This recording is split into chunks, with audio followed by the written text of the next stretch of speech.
I know this is a really odd way to start a movie review, but trust me, this will make sense. Growing up, one of my favorite places to go out to eat was a buffet. Because at a buffet, you can pretty much just get whatever you want with as much food as you can. And what I think is kind of poetic is that the one ghost that shares a commonality with going to a buffet is Slimer. And that's how it felt watching Ghostbusters Frozen Empire. It's a movie that's just stuffed with so many stories, so many concepts, so many plot lines, characters, and it just doesn't know what to do with any of them. But don't take my word for it, because on this episode of Atomic Vision, today's special guest is Carmi's Ecto Cooler from the Bear. Yeah, nobody drink that.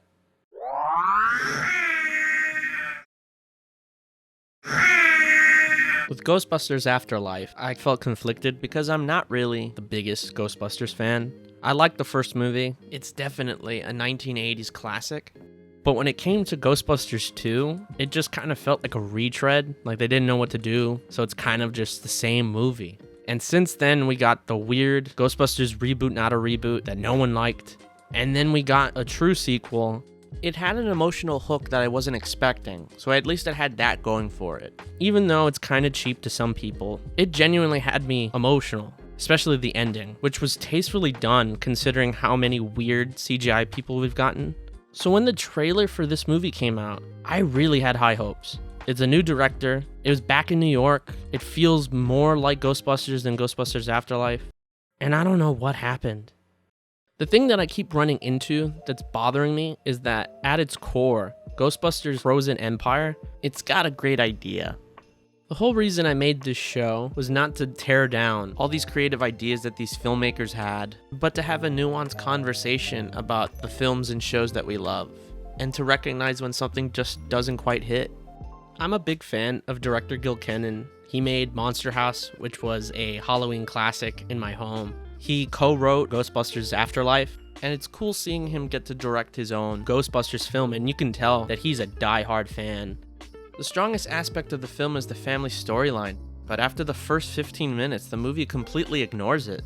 Since the last film featured this family going to Oklahoma to Egon Spengler's farm, the kid characters meet Paul Rudd, and they have this little Goonies-esque connection, and it's sweet. At the end of that film, it obviously sets up that they're going to be like a big family, kind of like Stranger Things. And what's weird is that this movie introduces them at the very beginning with a really great set piece. You see the family dynamics. You get a really great connection to how these characters have evolved since we've seen the last film. And the problem is that immediately after their big introduction scene, the movie just kind of stops and we just don't see them together until the very end of the film. And I don't know what the decision was behind that, since when they were all together, it works. Paul Rudd making jokes with Carrie Coon, making jokes with McKenna Grace and Finn Wolfhard, it all works. So what was the decision to have these characters separate for practically 2 hours? I just don't understand. The kid actors are putting their heart into this film, and it's great seeing actors evolve. But what makes some scenes so weird is that they brought back characters who were never part of the family. So you have the kid named Podcast, and you have Finn Wolfhard's crush, and they have to write some weird exposition to explain why these two children who lived in Oklahoma are suddenly in New York for some reason. And it just doesn't feel right. I really loved how they connected to a type of mythology that hasn't really been explored in any of the Ghostbusters films. There's a bunch of ghost characters that are completely unique that I've never seen, period. But they don't really have a point, so they're just there for nostalgia points. The puking ghost never shows up in a substantial scene to actually do anything. They call it a possessor ghost, and that thing is hilarious, but it doesn't have a purpose in this movie other than 30 seconds? Slimer, the most iconic Ghostbusters ghost, actually does nothing. He's there just to be recognized as, hey, that's Slimer, that's pretty cool, and that's it. He literally shows up in one scene to eat food and then leave. That was the joke. And it just makes you think about the old cartoon, where Slimer was just a part of the team, because that's just how all Saturday morning cartoons were back then. Why didn't they just make Slimer part of the team and just make some weird, stupid excuse? It's just a shame to see so much love and care put into this property. Slimer and the Librarian, they're practical effects. Those things are real. But the screenplay, It makes you want to ask, why is this franchise still going? Beyond the family storyline, the second and strongest story that they easily could have committed to and make it the whole film if they really wanted to is the romance. Basically the friendship that Mckenna Grace and a character that they have not revealed in the trailers, but honestly, I don't care. There's no spoilers for Ghostbusters. There's a new character played by Emily Alyn Lind, and she's a ghost, which is such a unique concept because in the last film, we were introduced to actually nice ghost characters. But in this movie, there's an entirely brand new character, and the way that it's written in their introductory scene makes it seem like the filmmakers intended this to be a romance, but maybe the studio got in the way and they decided to make it extremely vague. So now it's just like this kind of friendship, but not really. And I feel like if Sony really wanted to commit to a different type of Ghostbusters film, I think it would have been really unique to have a Ghostbuster befriend a ghost. And it would have been even more interesting had Mckenna Grace's character genuinely have feelings for the ghost girl. But the movie doesn't do that. Instead, it's just another character in this film to introduce the villain in a really flimsy and boring way that we've already seen in the last few Ghostbusters films. So it has a plotline that is too reminiscent of the Rick Moranis and Sigourney Weaver plotline from the original film, where it's basically some guy is the key to everything, and they got this special power, and the ghost is after them, and it's just the same. It's the same thing. It's just the same exact thing. These two conflicting plotlines don't really connect until the very end, and when you see how they connect, it feels lazy. And it's just frustrating because there's so many great ideas that I think they have here. What is an absolute waste and didn't need to be here was the old Ghostbusters. They reintroduced Dan Akroyd, Bill Murray, Ernie Hudson, Annie Potts, and the weird part is that they don't know what to do with any of them. Dan Akroyd gets the most substance as a character, but they introduce even more characters. The list just keeps going. Patton Oswalt, Kumail Nanjiani. There's just too many characters. There's this weird, new scientist character who I thought was going to be the villain, kind of like in Ghostbusters 2, but he wasn't. He's just a guy that's there. I don't understand why there are 15 characters in this film. The last one only had 6. Then it hit me, and I understand why this movie is so weird. We're kind of running into this weird problem where a bunch of films and shows are getting greenlit, but it feels like they either have too many ideas or they don't have enough ideas. So you end up with a TV show that goes on for 6 hours, but it doesn't have enough ideas to really fill those 6 hours, so you get a lot of filler. And then on the other hand, which is the problem with Ghostbusters Frozen Empire, is that it has too many ideas to fit into 2 hours.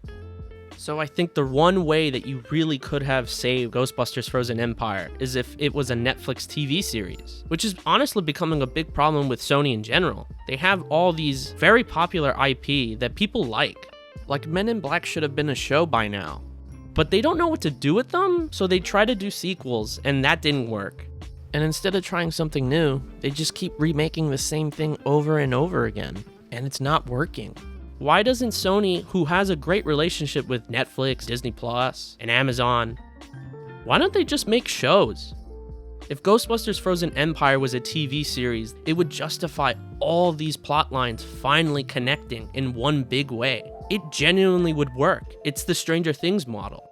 Stranger Things has way too many characters, way too many plot lines, but by the time you make it to the final episode of Stranger Things, everything connects. We're kind of in this weird stage in Hollywood where they're trying to engage with the audience and have them come back to the theater. Even though we've been out of COVID for the last 4 years, audiences are still struggling to find a reason to come back. And the studios, as of late, feel like they just need to pump out films that remind us of the things we used to like. And I'm kind of at a point where Ghostbusters was awesome for the 1980s, but it's 2024 now. And other than CGI and the ghost trap being connected to a drone, or a character being called Podcast, even though that's completely irrelevant for this movie, Ghostbusters really feels locked to a time that doesn't exist anymore. And Sony's trying its hardest to make it fit now with kids today, and I just don't think it's working. I was really engaged for the first 15 minutes, and I was totally in for whatever this movie was about to serve me, which is kind of crazy because it sounds like I'm super negative right now, But there's so much of this that really almost works. Paul Rudd is great, Dan Akroyd is great, the kid actors are really good, the CGI is pretty remarkable in this day and age of really bad CGI. The animatronics, which is shocking because they did not promote this film that it had practical effects. It has a ton. Slimer is very obviously a guy wearing the rubber latex arm so that way he can grab the food, and it looks fantastic. It's exactly what fans have been wanting for film for a long time. But the story is what matters most. And it really feels like this movie was rushed to meet its release date as opposed to they had a great idea and then they just developed from there.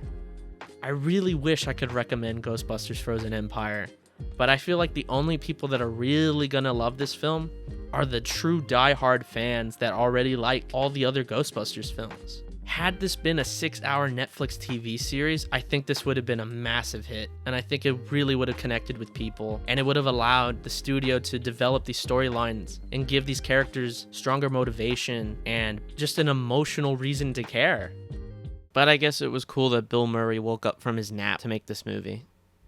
Thank you so much for watching. If you enjoyed this episode of Atomic Vision, leave a like, subscribe for more, follow me on my socials, and I'll see you next time. If I had a nickel every time a film in 2024 was a delayed sequel to an iconic 1980s classic that's literally about ghosts, I'd have 2 nickels. Which isn't a lot, but it's weird it happened twice. And what makes this kind of funny is that you're not even supposed to say his name 3 times in a row. Beetlejuice, Beetlejuice, Beetlejuice.